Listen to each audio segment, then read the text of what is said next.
ladies and gentlemen, boys and girls, children of all ages. At the time of making this video, times are tough, and we're having to spend a lot more time at home than we normally would. Yeah, that means it can be really hard to fill that many hours day in, day out. It can be downright depressing. Fear not, however, as I'm here for you, your charming host, Babblewolf, with a guide to games that ought to give you the most bang for your buck in terms of playtime, at least. These are games that either have no real end, or if they do, it means nothing in terms of replay value. If it really hooks you, you can spend just hours happily chugging away at it. I just want to specify up front, I'm not specifically showcasing indie titles or quote-unquote underrated gems, but I'm not going to be going on about AAA titles with their own marketing budgets, or even non-AAA stuff that has its own cult following. Minecraft, Terraria, Darkest Dungeon, Binding of Isaac. The chances are anybody who cares about this kind of niche has already played them, so I plan to give them no more than a passing nod and mention the games like that. Anyway, also games are subjective. I'm not trying to claim any of these are best or even better than the others. It's not a top 10 list, so this is in no particular order. 60 seconds / 60 parsecs. I'm starting this one off simple, but also, for me and many others, addictive as hell. I'm giving them both the same slot in the video as they're honestly so similar as to not bear repeating. Parsecs came second and has slightly more refined gameplay and a sci-fi space setting, while the original 60 seconds is a 1950s Cold War Red Scare as viewed through a Hollywood nostalgia filter setting kind of thing. The games open with 1 minute, that would be the titular 60 seconds, of frantic action. Your chosen character running around rooms like crazy, scavenging to grab up food, water, supplies, and even people to drop, one armload at a time, into the bomb shelter / escape pod. And for both games, if you yourself are not also in that basement / pod when that 60 seconds is up, well, it's game over. Anyway, after this, the genre shifts completely, and it's all texts and questions of survival and morality. Does your family need food badly enough to raid the neighbor's home? Can you trust the shadowy figure at the door claiming to be there to help? Who will go out and scavenge the nuclear suburban wastelands, or alien landscapes, for supplies, and will they ever come back? And what about your food and water? Sometimes when things go bad, supplies are short, you may have to decide who'll go without. And if you can spare that precious flashlight to trade for the sustenance you need to survive. I'll warn you up front, this one relies heavily on the mercy of RNG for some events, but once you're knowing what to do and what items to use when, and when not to go without a gas mask, you'll find previously impossible wins happening more and more. It's a dark theme, but very tongue-in-cheek in both cases, and neither one is going to leave you particularly depressed. I would give it a try if you like this kind of thing. Undermine. As someone who's invested close to 150 hours on this one, and 85% of that before it was even complete, I can attest this one is really good at killing a few hours at a time. Randomly generated rooms and floors, but the overall flow of the dungeon always happens in the same order. You enter into the mines, progress to the dungeons, then the ruins, the crystal caverns, and finally the volcanic core.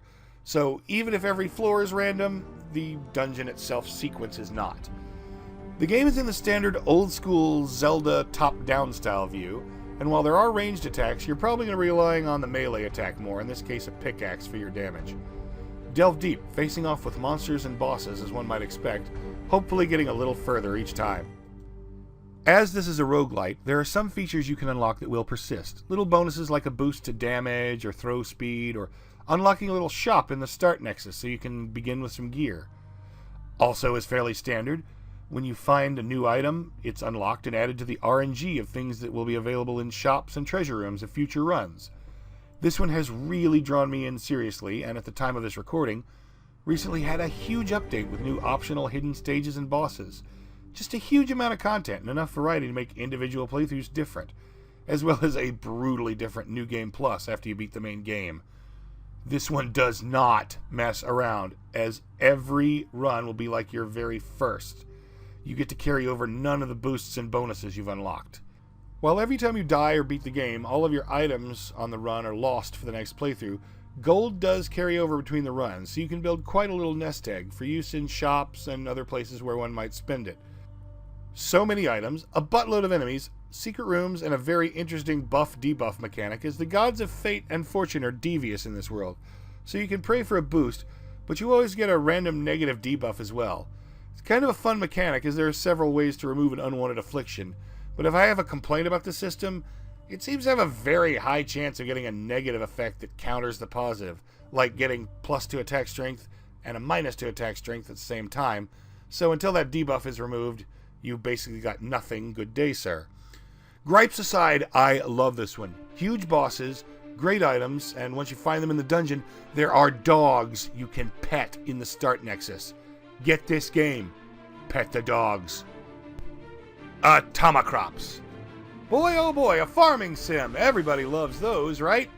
The warm sun, the freshly tilled soil, the green growing seedlings, and of course the hordes of flesh-hungry and plant-hungry irradiated mutants of the post-nuclear wasteland, red-eyed and slathery to come take a big bite out of your harvest. Or your butt. But yeah, Atomic Crops is not your standard Harvest Valley or Stardew Moon clone. Yeah, this time you don't just buy your seeds from the store like some kind of seed buying guy. I mean, that is an option, but you only get a few at a time that way. And for the most part, you're going to have to go out there, gun blazing, and gather them yourself in the wild. And there's a lot of mutant bulls, killer bugs, angry trees, and for some reason, tiny little pterodactyls between you and a successful crop. Gather the seed, till the earth, then plant your crops, keep them watered, and once you reach the end of every day/night cycle, you get to go to town and sell them off to buy yourself new weapons and power-ups. That, and maybe woo one of the locals with the roses you've been growing, so they become your wife or husband, just like in those classic farming games of days gone by. Okay, admittedly, in no Harvest Moon game is your bride a gun-toting mutant bunny with a machine gun, or a living water elemental who can keep your plants hydrated while you're away, but the wooing with gifts part is familiar. It's got a really interesting difficulty progression system, too, as if you just stay on the starting areas, your farm and a couple of combat zones, time will pass, and at the end of each season a boss fight, and you could theoretically go through the whole game start to finish without seeing any harder levels of difficulty except for the bosses. Though I know I'm not that good, I have to buy the bridge building tools to access the harder areas, as that's where the better seeds are, of course guarded by much more dangerous enemies. One word of warning for this one that might be an ugly surprise for first-time players: all the guns are plants as well, so borrowing a couple of ways of staving it off, any gun you buy, no matter how much you power up, is going to spoil and rot away after a day, so I advise always setting aside cash for a good weapon on the next day when you know a boss is coming. Because that starting pea shooter ain't gonna cut it. At least after the first one. Yeah, the first boss, I mean. He can be taken out without any upgrades. It's a big snail. Series, though, unless you're skilled, the starting gun is inadequate for anything but what I stated above. Slow rate of fire, low damage, and you can't even buy upgrades for it. Get yourself something like the Area of Effect Decomposer, essentially a grenade launcher, Spread Shot Spud Rifle, or the huge projectiles of the Blunderboom. Also, as with many roguelikes, the RNG can make or break you depending on what weapons and power-ups are available, but skill and proficiency can overcome this, if you're better than me. With over 100 hours invested in this game, I can honestly say I love and highly recommend it. Oxygen not included. This one, I will warn you, can be a massive time sink. If this one is your type of game, it is very easy to zone out, get absorbed in, and realize you've been playing for 4 hours. All of this, despite the title being a big fat lie. Admittedly, it's finite and will run out in a few weeks of in-game time, but oxygen is, in fact, one of the few things you start with. Some air supply, some crappy quality food, and 3 worker clones, called duplicants in this game. But I warn you, they be dumb. Really dumb. Like, can accidentally seal their own head into a ceiling tile they're crafting, or wall themselves off into a tiny alcove with no air when you tell them to build a wall. So there's some degree of micromanagement with some tasks, but it's not consistent through all things, and avoidable with forethought and planning. You have to guide these idiots, assigning tasks ranging from mining resources, building rooms and equipment, and researching new skills and technologies, allowing you to survive in dangerous areas, wrangle and tame many of the alien animals wandering around, and generally improving quality of life for your dupes. Obviously, some things get priority and kind of have to be done first, like securing water and air supply and food source. After that, it's all up to you for what direction to take your growing colony, adding more colonists from the 3D clone printer as supplies allow, and deciding which tech to research next. Do you upgrade that generator so you can free up that poor clone assigned to run on the giant hamster wheels so he can do other tasks? Or maybe look into new creature comforts to improve morale with decorations, games, diversions, and better furnishings for the living space. What? Your new coal generator is not only heating the area up around it, but tainting the breathable air supply with clouds of thick smoke? Looks like you need to research some air purification machinery next. And as for the heat, look into designing some air conditioning or cooling of some kind. Or, hey, if there's a frozen ice biome nearby, just build your generators there, away from your living space. It starts off simple, but gets more and more complex as more gear is brought in, because you can't cross your electrical wiring or the pipes with the fresh and wastewater. So unless you want a tangle of piping going off in obtuse directions to avoid crossing, after you research, say, basic plumbing, you'll then need the more advanced research so you can bridge pipes over pre-existing ones without cross-contamination. Nobody wants the toilet water flushing into the hand-washing station, for example. There's a lot to keep track of, too, for a happy and healthy space colony. Air quality, room temperature, germs and hygiene, and employee morale.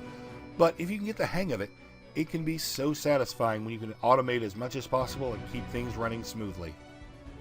Black Sea Odyssey. Look, I understand. I grok you, man. These other games are great, but sometimes you just want to indulge in some fast-paced bullet hell action, fighting laser sharks and tentacled space horrors, and rip chunks off of them one after another with a massive harpoon. That's just one of the commonalities of being human, and Black Sea Odyssey has you covered. The art style is unique, bizarre, and beautiful. The controls are fluid, and the variety of enemies with their unique look and tactics are impressive as hell. Fly around this void of space in your little rowboat ship thing, don't ask me, finding treasure caches and slaughtering monsters, and the truly massive bosses, peppering them with shots till a particular part is damaged enough to fire a harpoon, then reel it in and rip it away, depriving them of some combat ability if removing, say, claws or laser eyes, or lowering maneuverability by tearing away fins and so on. Basically, it's Moby Dick in space if the whale and every other creature could actually fight back. As well as might be expected, the starting character is generally well-rounded, with a number of unlockable characters, each with their own abilities and special perks and quirks. Slowing enemies or gaining a damage boost when attached via harpoon. I'm going to confess, I have not beaten this one. It gets just insane by the end, and the last level is a bit much for me. But that said, I couldn't beat Spelunky, and I love that. I never beat The Lamb, and I have over 110 hours of Binding of Isaac logged. Just because I can't beat a game doesn't mean I don't enjoy my playtime greatly. I'm just not a hardcore, difficult games winning person. This one's still damn fun. Going Under. A hell of a lot of fun, and genuinely more skill-based than most roguelikes. The power-ups are nice, but not the be-all, end-all like they are in most games of this sort. You know, like Binding of Isaac or Gungeon. I'm not saying this is a bad thing, but in Going Under, you usually aren't going to find random drops that make or break your run. The game itself is a basic action hack-and-slash beat-em-up style, a dungeon crawler, with the concept hook all the dungeons crawling with monsters are all failed business startups. In this world, when a company goes under, it literally sinks into the ground, becoming a dungeon populated by monsters that used to be the employees. And it seems to be the standard, as no one in this world seems particularly surprised or even bothered by the situation, save not wanting it to happen to them. I wouldn't get attached to any weapons you find, as while some are more durable than the others, everything will break after a certain number of impacts, but on the other hand, there's almost always something lying around you can grab and swing, even if it's not really optimal. After your spear breaks, somehow a ream of paper or a little office wastebasket isn't all that threatening. That said, there is something to be said for smashing a demon out of existence with an office chair or body pillow. Anyway, 3 basic dungeons, and when all 3 are completed, it unlocks a 4th. Completing this one will, avoiding spoilers, convert the original 3 into newer, harder versions, and once you clear those, one final stage opens up. And every single one is randomly generated, so room layout, monster selection, and loot/rewards are different every time. As I mentioned earlier, the obtainable skills aren't really game-changing, but they're still useful, and they're tied to a mechanic where after you've found a skill 3 or 4 times, it's unlocked. and you can start the game with one of these chosen skills. Personally, I like the one that sets any object you throw on fire, even if it occasionally costs me loot consumed by the ensuing flames. Another central factor is mentorship. After the intro and tutorial dungeon, you can select another employee as your mentor, changeable at any time, and grants a series of unlockable benefits, from the stoner slacker guy who'll swipe stuff from dungeon shops for you, to the office accountant who can boost cash drops from defeated monsters. It is overall a lighthearted and goofy game, and in my opinion, well worth a play. And before you Office Space fans ask, yes, one of the scavengeable weapons is a red swingline stapler. Give it a try. Next up, Fury Unleashed. Okay, confession time. I admit I did not look this one up before getting it. I just jumped to buy it seeing screenshots and thought it was a run and gun like Contra, or Grisor if you're from one of those UK countries. It's not. It's similar, but not. It is definitely not a side-scrolling runner, but a series of individual rooms to fight in, with the general design aesthetic of a comic book, crossing from panel to panel when you go from room to room, and turning to the next page when you complete a stage, you know, like Comic Zone. Yeah, I'm old. Leave me alone. Anyway, yeah, I'm not sure I'd actually read this if it were a comic book. There's very little explanation in game as to exactly details of what's going on or why you're having to gun down all these dudes, giant bugs, and acid-spitting corpses, and why they're all working together. But this is not a game for questioning things. This is for frantic jump and dodge and shoot and throw grenades and do your best not to be reduced to a big old splatter on the floor action. And the visuals are truly awesome and hand-drawn, well in keeping with the comic book theme. There's a good variety of enemies and stages in locations like savage jungles all the way to heavily a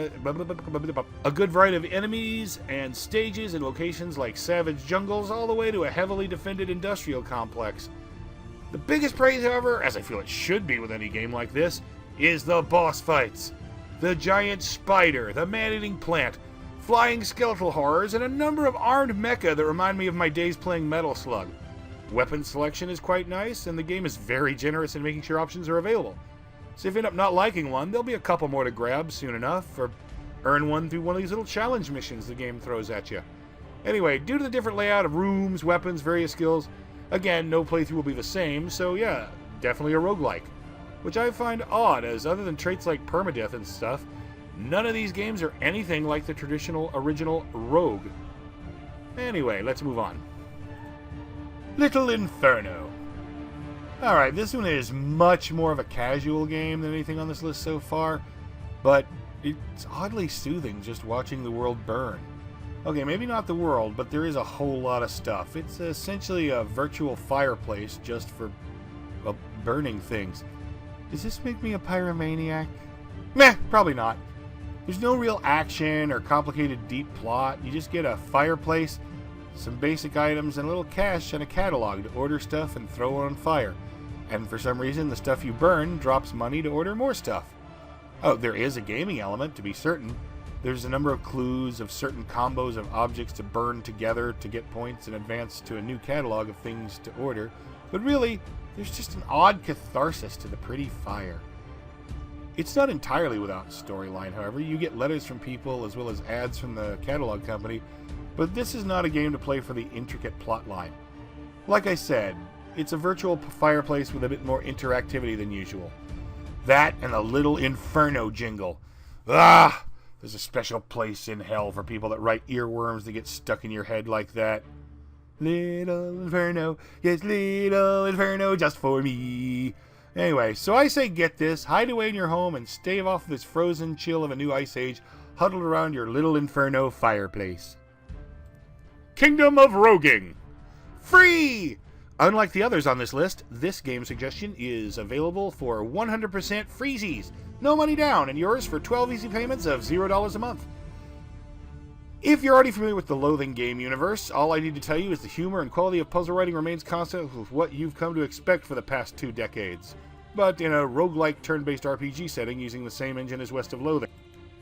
For those that have never played Kingdom of or West of Loathing, ooh boy, that's a big can of worms opened up to be explained in a short little snippet of a compilation video like this, but just know they are laugh out loud funny. And no, I do not mean the way people casually use LOL. I genuinely believe that on any of these games, almost anyone will get a chuckle at several points, or at least a little snort laugh. The writing is that creative, that good, and that consistent. And they've been doing this for close to 20 years now, so they're probably doing something right. Kingdom of Rogaine was a quickie game slapped together at a games conference, so it's not going to take hours to complete, but you can throw hours in playing it over and over again. Thanks to multiple routes, variable builds, and order of taking on levels which you pick from, there's a lot of variety. And the order of levels matters, as each area holds different loot, and you need to learn which to prioritize. And the order matters, as each area holds different loot, and you need to learn to prioritize, as with each area cleared, the others get a little harder, but the loot drops get better. So you have to find what works for you, because you can't go back to the previous one. Do you want to hold off for the best buffing potions, or clear that area first and save the higher tier area to maybe get a better weapon or other gear? It's not that hard to beat, but it's not that easy to get 100%. Slashers Keep.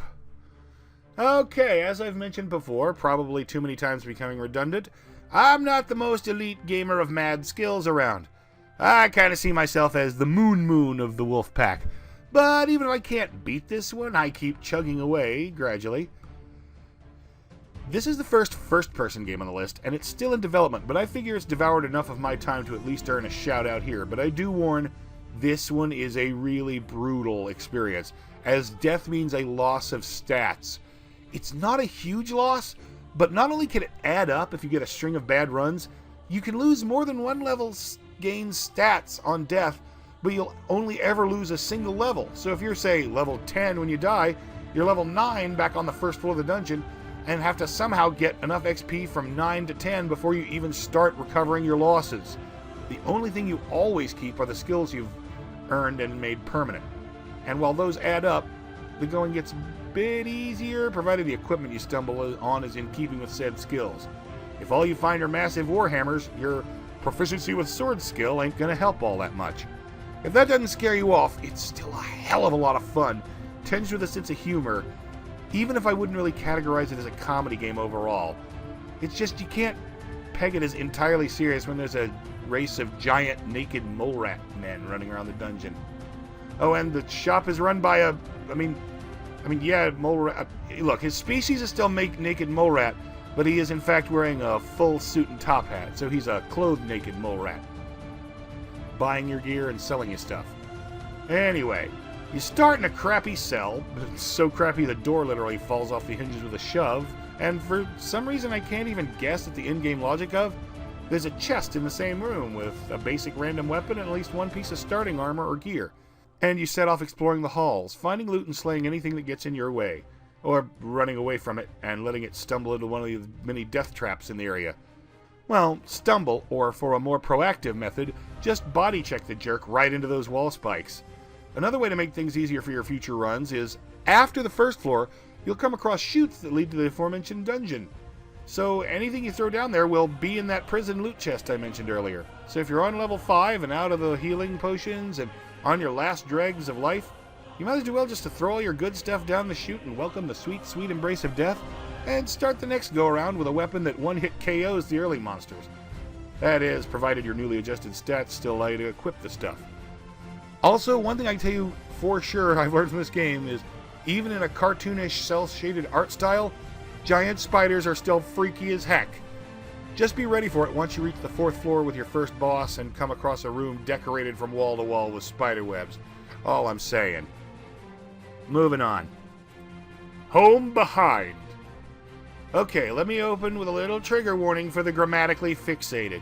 If you are sensitive to poor translation, misspellings, and odd phrasing, you might want to pass on this one. I would almost be willing to bet money that the language conversion to English was basically done with Google Translate or something similar. But if that doesn't set you off, this one is dark and heavy, but beautiful and well made.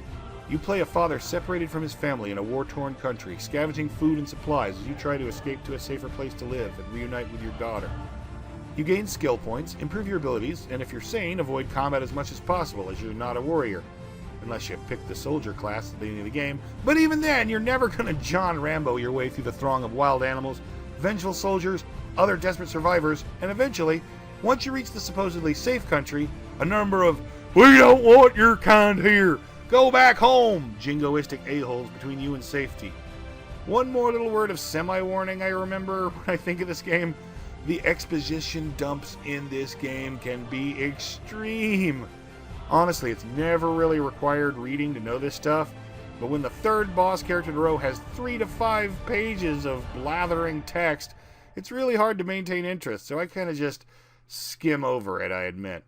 Other than that, I don't have much to complain about, and the sequel/continuation is due to release fairly soon, so if you pick this up now, you won't have to wait as long as I did for the plot to continue. Also, a word of advice in this game: avoid begging unless absolutely desperate. It really eats away at your mood/dignity every time. And when that gets low, things get really hard. Space Gladiators: Escaping Tartarus. Wacky, creative, and hard as balls, this one's an action platformer with an art style that, well, not exactly, reminds me very much of the old Homestar Runner Strong Bad email cartoons I remember so fondly. You know, back when they came out regularly and not maybe one a year, 2 if we're truly blessed. Sorry for going off on an unrelated tirade, but it just kind of gets up my nose how there's been no real tunes with anything approaching consistency, yet a board game and a flood of other merch that seems to more or less rely on love and nostalgia from a decade ago. Anyway, old man ranting aside and back on the subject, this one is not exactly funny, but I would definitely use the word goofy. There's not like jokes or humor, but the enemies are really bizarre and make noises ranging from turkey gobbles to dog toy squeaks. The starting buff and usable item you begin with are random, and the gameplay is a bit like Hollow Knight, just less gloomy goth Bug City and more cartoonish, you know, slaying enemies and grabbing buffs to up too many stats to list here, ranging from leeching HP to recover health from killing enemies or dealing damage on contact, jump height, money earned, and many more. Run, jump, and slash, and if you get a ranged item, shoot your way through room after room, fighting angry meat, spiky mutant thingies that come in many forms, and all kinds of weird stuff. And watch those stats rise, or occasionally drop, because a lot of the more powerful boosts up one and lower another. Have I beat this game? Sorta. You can't see it, but I'm waggling my hand. I have with some of the characters, but not all of them. Again, I'm not the master of hard games, but I do know when I'm having fun, and this one is a good example. It's got a mix of really good platforming, and there is a boss fight every few levels, but most stages end with a arena of just hordes of normal enemies spawning in. I like it. It's a good one. Our Darker Purpose. This is one of those Binding of Isaac-y style games with the movement via WASD keys and the arrow keys making you shoot in that direction. Also dark and creepy like Binding of Isaac, but without all the poop or religious subtext, nor the blatantly obvious references that aren't subtextual at all. Look, if you've ever seen Tim Burton's sketch work, or the art of Edward Gorey, the ghastly... If you've ever seen Tim Burton's sketch work, or the art of Edward Gorey, the ghastly crumb tinies guy, this game may look a bit familiar, that scribbly charcoal pencil looking style, set in a horrible and abusive boarding school, the Edgewood Home for Lost Children, where everyone, and I mean pretty much everyone, is at war with groups of each other. But the one thing they agree on is they all hate you, the protagonist, a girl named Cordelia, or Cordy for short. This place has always been nightmarishly horrible, but one day all the teachers just disappeared, and it didn't take long for the kids to go all Lord of the Flies and divide into factions, fighting over petty vendettas and territory in the school, with the most strong and elite taking the higher floors, providing an in-game reason for the video game trope of starting area enemies being the weakest and getting stronger as you progress. One thing I really have to praise with this game is the flavor text. Someone with a deliciously warped sense of humor wrote these. Dark humor. Presented as in-game as being notations from the vile and sadistic administration staff. Forgive me for a little indulgence as I read a few. We don't know what he saw in those hills. If he learns to speak again, you can ask him. That's for Eugene's telescope, an item that ups attack range. Another one is, he had an oddly prescient concern he would one day be distilled. Gabovan's sense of fear, ups dodge chance, and is essentially implied to be literally the boiled down essence of a particularly nervous student. And here's one for one of the skill books. Atlas Glugged. Plus 10 damage, and your healing juice boxes permanently increase your damage rate by 3. If our larger students seem to get more juice, it's because they're more deserving. Another thing to keep an eye out for is talking furniture. No, it won't talk to you, and at least one of the conversations between desks you overhear implies they don't understand us and think of humans as some kind of wild animals. No, the furniture, the beds, desks and such, just occasionally chat with each other about random things as you clear a room. And like most of the game, the chats are darkly humorous, involving gossip about the horrible events that occur around Edgewood. A warped and wonderfully fun little game. Give it a shot. I'm wrapping this video up with The Flame in the Flood.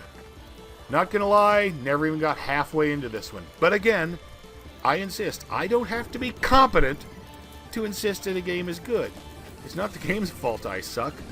Some kind of natural disaster involving a massive flood has hit the area, if not the whole world, and the lone girl and her dog set off to try to find somewhere safe and secure, navigating a raft down a river, cluttered with obstacles like rapids, rocks, and the floating remains of houses, sailing from one little island of dry land to another, trying to gather supplies to survive, ranging from food to better clothing to parts to repair and improve the raft.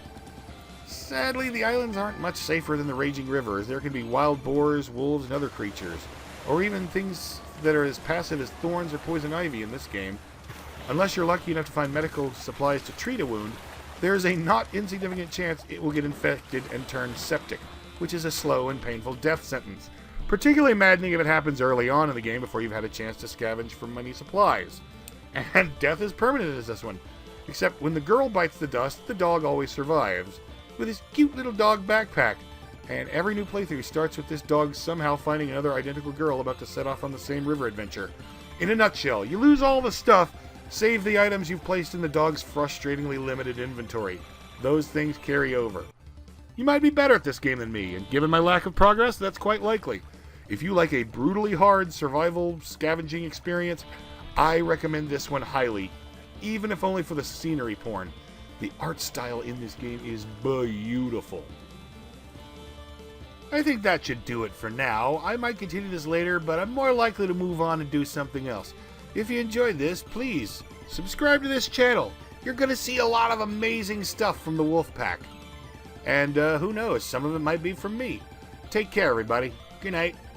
And also, like, comment, or subscribe. Or not. I'm not the boss of you. I don't tell you what to do.